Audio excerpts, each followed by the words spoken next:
Hello दोस्तों, आप सभी का स्वागत है आप सबका अपने यूट्यूब चैनल एजुकेशन जंप पे। आज है 6 अगस्त और 6 अगस्त से रिलेटेड जो भी इम्पोर्टेंट करंट अफेयर का क्वेश्चंस बनते हैं, सारे क्वेश्चंस को इस वीडियो में शामिल किया है। और इस क्वेश्चन से रिलेटेड जो भी एक्स्ट्रा फैक्ट होंगे साथ में उसको भी कवर करूँगा। अगर आपको इसका PDF चाहिए तो आपको जुड़ना होगा हमारे टेलीग्राम चैनल से, लिंक वीडियो के डिस्क्रिप्शन में है।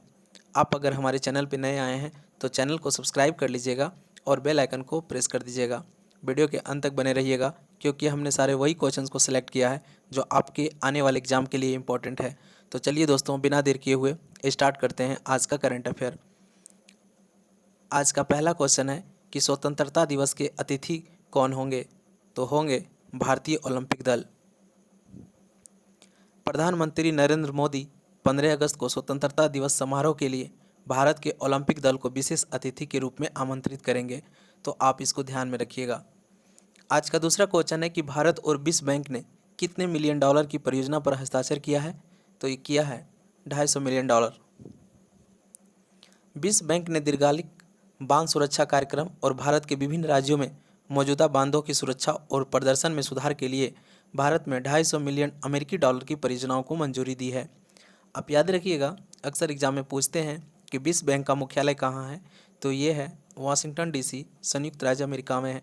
विश्व बैंक का जो गठन हुआ आप उसको ध्यान में रखिएगा जुलाई 1944 में, और विश्व बैंक का जो अभी अध्यक्ष है वर्तमान में वो है डेविड मालपास। आप इसको ध्यान में रखिएगा। आज का तीसरा क्वेश्चन है कि पुरुष हॉकी में भारत ने टोक्यो ओलंपिक 2020 में कौन सा पदक जीता है? तो ये जीत लिया है कांस्य पदक। भारतीय पुरुष हॉकी टीम ने जर्मनी को हराकर 41 साल में अपना पहला ओलंपिक पदक जीता। भारत ने टोक्यो ओलंपिक में जर्मनी को 5-4 से हराकर हॉकी में कांस्य पदक जीता है। कांस्य पदक जीतने से पहले भारत आखिरी बार 1980 में ओलंपिक पोडियम पर चढ़ा था, जब उन्होंने खेलों में अपना 8वां स्वर्ण पदक जीता था। पुरुष हॉकी टीम के कप्तान आपसे एग्जाम में पूछेंगे कि पुरुष हॉकी टीम के जो कप्तान हैं वो कौन है? तो वो हैं मनप्रीत सिंह। आपसे ये भी पूछ सकते हैं कि पुरुष हॉकी टीम के भारतीय कोच कौन है? तो याद रखिएगा, ये है ग्राहम रीड। आज का फोर्थ क्वेश्चन है किस राज्य ने भारत के पहले भूकंप मोबाइल ऐप का अनावरण किया है? तो ये किया है उत्तराखंड ने। और आपको पता होगा उत्तराखंड में ही हरेला पर्व मनाया जाता है, तो आपसे एग्जाम में पूछ सकते हैं हरेला पर्व किस राज्य में मनाया जाता है? तो ये उत्तराखंड में मनाया जाता है। उत्तराखंड की जो राजधानी है वो 2 राजधानी हुआ करते हैं, एक देहरादून और एक गैरसैंण। देहरादून जो होते हैं ये राजधानी होता है विंटर में, और गैरसैंण जो है ये राजधानी हुआ करते हैं समर में। आप इसको ध्यान में रखिएगा। उत्तराखंड का जो मुख्यमंत्री है वो अभी बने हैं नया, वो हैं पुष्कर सिंह धामी। और आपसे पूछ सकते हैं कि उत्तराखंड का जो मुख्यमंत्री बने हैं पुष्कर सिंह धामी, ये कितने नंबर के मुख्यमंत्री हैं? तो याद रखिएगा, ये हैं 11th। उत्तराखंड का जो राज्यपाल है वो है बेबी रानी मौर्य। और आप लोकसभा सीट याद रखिएगा, उत्तराखंड का है 5 और राज्यसभा सीट 3 और विधानसभा सीट 70 है। आज का फिफ्थ क्वेश्चन है कि सेवानिवृत्त न्यायमूर्ति BM कनाडे को कहाँ का लोकायुक्त नियुक्त किया गया है? तो ये किया गया है महाराष्ट्र का। महाराष्ट्र के राज्यपाल भगत सिंह कोश्यारी ने मुख्यमंत्री उद्धव ठाकरे की सलाह पर मुंबई हाईकोर्ट के सेवानिवृत्त न्यायाधीश न्यायमूर्ति BM कनाडे को महाराष्ट्र के नए लोकायुक्त के रूप में नियुक्त करने की मंजूरी दे दी है। महाराष्ट्र लगभग 1 साल तक पूर्णकालिक लोकायुक्त के बिना था, और पिछले लोकायुक्त सेवानिवृत्त न्यायमूर्ति ML तहलियानी ने अगस्त 2020 में अपना कार्यकाल पूरा किया था। आप इसको ध्यान में रखिएगा। आज का 6th क्वेश्चन है कि पद्मश्री पुरस्कार से सम्मानित पद्मा सचदेव का निधन हो गया, वह कौन थी? तो वो थी एक कवियत्री। पद्मश्री पुरस्कार से सम्मानित डोगरी भाषा की पहली आधुनिक महिला कवियत्री पद्मा सचदेवा का निधन हो गया। उन्होंने देश का चौथा सबसे बड़ा नागरिक पुरस्कार पद्मश्री मिला, और उन्हें मध्य प्रदेश सरकार के द्वारा 2007-2008 के लिए कविता के लिए कबीर सम्मान से सम्मानित किया गया था।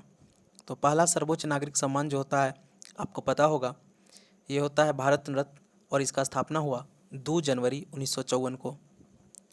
दूसरा सर्वोच्च नागरिक सम्मान है पद्म विभूषण, और 2021 में आपको पता होगा 7 लोगों को दिया गया है यह सम्मान पद्म विभूषण, और इसका भी स्थापना 2 जनवरी 1954 को हुआ।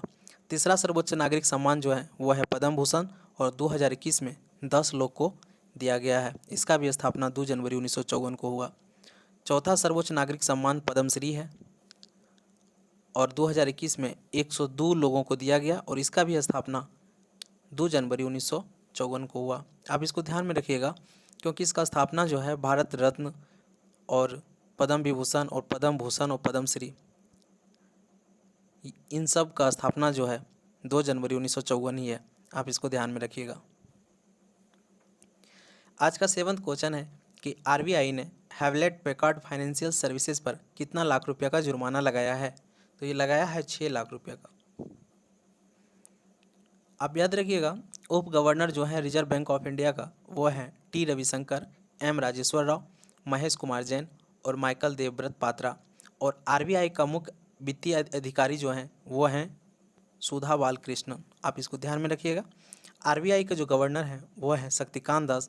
तो आपसे एग्जाम में ऐसे पूछ सकते हैं कि शक्तिकांत दास कितने नंबर के गवर्नर हैं? तो ये हैं 25वें नंबर के। हेड क्वार्टर है इसका मुंबई और स्थापना पूछते हैं तो इसका स्थापना हुआ था आरबीआई का 1 अप्रैल 1935। आरबीआई का पहला मुख्यालय जो था वो था कोलकाता और इसका मुख्यालय कोलकाता से मुंबई ट्रांसफ़र कब हुआ? तो ये हुआ था 1937 में। भारतीय रिजर्व बैंक का जो पहला गवर्नर है वो है ओसबोर्न स्मिथ। लेकिन आपसे ये पूछ ले कि भारत का पहला आरबीआई गवर्नर कौन है? तो ये है सीडी देशमुख।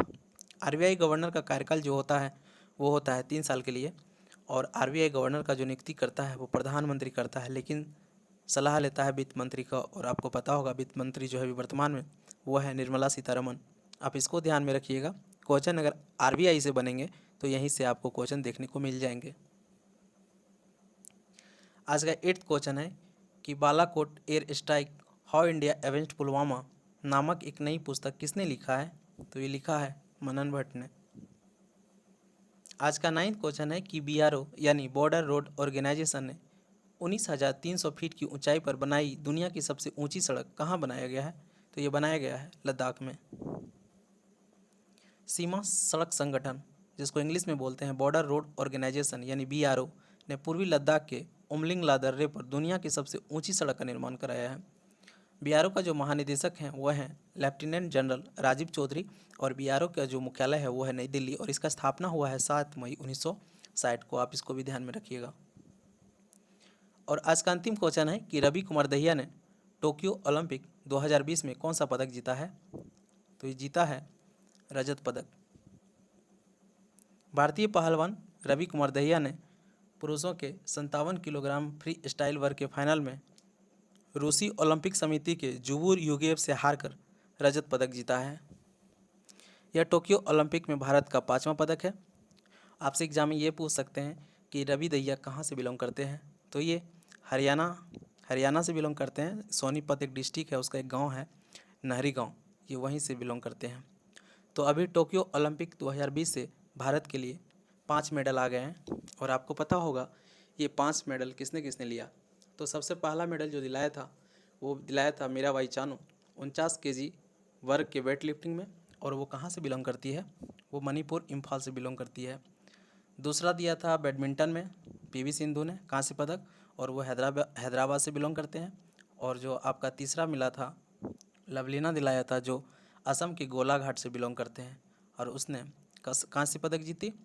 और आपका चौथा जो है आप पुरुष हॉकी टीम ने दिलाया और 5वां जो दिलाया है ये रवि दहिया रजत मेडल प्राप्त किया है। तो 2 सिल्वर मेडल मिल गया है भारत को और 3 कांस्य पदक।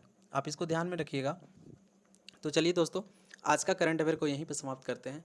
अगर आपको हमारा वीडियो पसंद आता है तो वीडियो को लाइक कीजिएगा और चैनल को सब्सक्राइब कीजिएगा और अपने दोस्तों के साथ भी शेयर कर दीजिएगा। वीडियो के अंत तक बने रहने के लिए थैंक यू सो मच।